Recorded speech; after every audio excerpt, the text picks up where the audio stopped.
नमस्कार दोस्तों, एक बार फिर से स्वागत है आप सभी का एक और नई खबर के साथ। मेरठ में यूट्यूबर शादाब जकाती को लेकर पति पत्नी के बीच विवाद सामने आया है। पति ने आरोप लगाया कि पत्नी शादाब के कहने पर उसे धमकाती है, जान से मरवाने की साजिश रच रही है। वहीं पत्नी ने इन आरोपों को झूठा बताते हुए कहा कि वह शादाब के साथ केवल काम करती है, किसी तरह का कोई रिश्ता नहीं है और शादाब ने उस पर कभी कोई दबाव नहीं बनाया।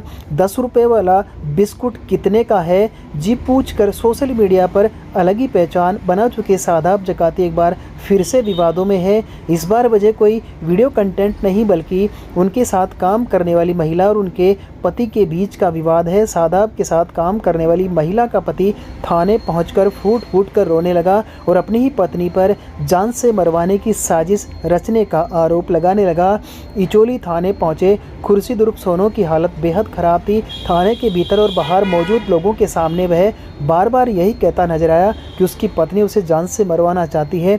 उसने पुलिस को खुद और अपने बच्चों की सुरक्षा की गुहार लगाई। वह कहता है कि उसकी पत्नी बिना बताए घर से चली जाती है और यूट्यूबर शादाब जकाती के साथ वीडियो बनाने के बहाने कई दिनों तक बाहर रहती है। खुर्शीद का आरोप है कि उसकी पत्नी शादाब के कहने पर उसे धमकाती और गालियां देती है और बार बार तलाक और थाने जाने की धमकी देती है। खुर्शीद का कहना है कि वह दिल का मरीज है, उसकी तबीयत अक्सर ख़राब रहती है। इसके बावजूद उसकी पत्नी उसे मानसिक रूप से प्रताड़ित करती है।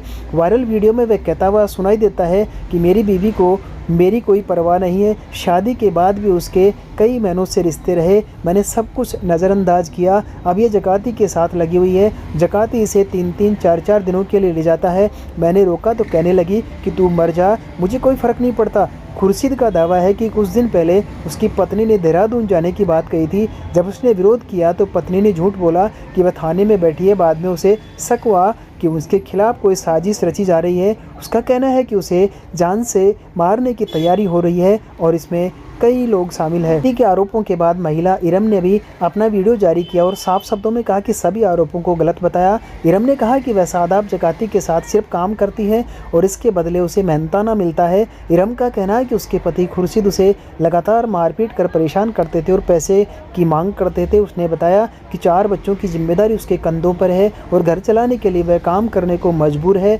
इरम ने कहा कि मैं शादाब के साथ वीडियो बनाती हूँ, उसका पैसा मिलता है, इसमें कोई भी गलत बात नहीं है। मेरे पति को यह बर्दाश्त नहीं हो रहा, वह मुझे मारते थे, गालियां देते थे। मैं अपने बच्चों का पेट पालने के लिए काम कर रही हूँ। इरम ने साफ किया कि शादाब जकाती उसे ना तो ज़बरदस्ती ले जाते हैं और ना ही वीडियो बनवाने का दबाव डालते हैं। वह अपनी मर्ज़ी से जाती है, अपनी मर्ज़ी से काम करती है और जब चाहती है वह घर लौट आती है। उसने ये भी कहा कि उसका पति उसे पहले ही तलाक दे चुका है और वह अब फाइनल तलाक चाहती है।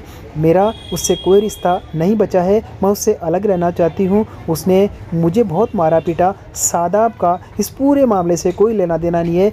हम लोगों के बीच कोई भी अफेयर नहीं है, सिर्फ प्रोफेशनल काम है। इरम के साथ साथ शादाब जकाती का नाम भी इस विवाद में लगातार लिया जा रहा है। हालांकि महिला ने अपने बयान में शादाब को पूरी तरह से निर्दोष बताया है। उसका कहना है कि सोशल मीडिया पर शादाब को बदनाम करने की कोशिश की जा रही है, जबकि हकीकत इससे बिल्कुल अलग है। इरम का दावा है कि वह अपने घर में ही रहती है और कहीं बंधक बनाकर नहीं रखी गई है। उसने कहा कि जो भी आरोप लगाए जा रहे हैं वे सब के सब झूठे और बेबुनियाद है। इस पूरे मामले में इचोली थाना प्रभारी ने बताया कि महिला ने थाने में आकर अपने बयान दर्ज कराए हैं। पुलिस ने मामले को गंभीरता से लेते हुए जांच शुरू कर दी है। फिलहाल दोनों पक्षों के बयान लिए जा रहे हैं और तथ्यों की पड़ताल की जा रही है। पुलिस अधिकारियों का कहना है कि जब तक जांच पूरी नहीं हो जाती किसी निष्कर्ष पर पहुंचना जल्दबाजी होगी। वायरल वीडियो और सोशल मीडिया पर चल रही चर्चाओं को भी जाँच का हिस्सा बनाया जा रहा है। खैर, इस पर आप अपनी क्या राय रखते हैं प्लीज़ कमेंट जरूर करें। चैनल पर नए तो चैनल को सब्सक्राइब जरूर करें। Bureau report.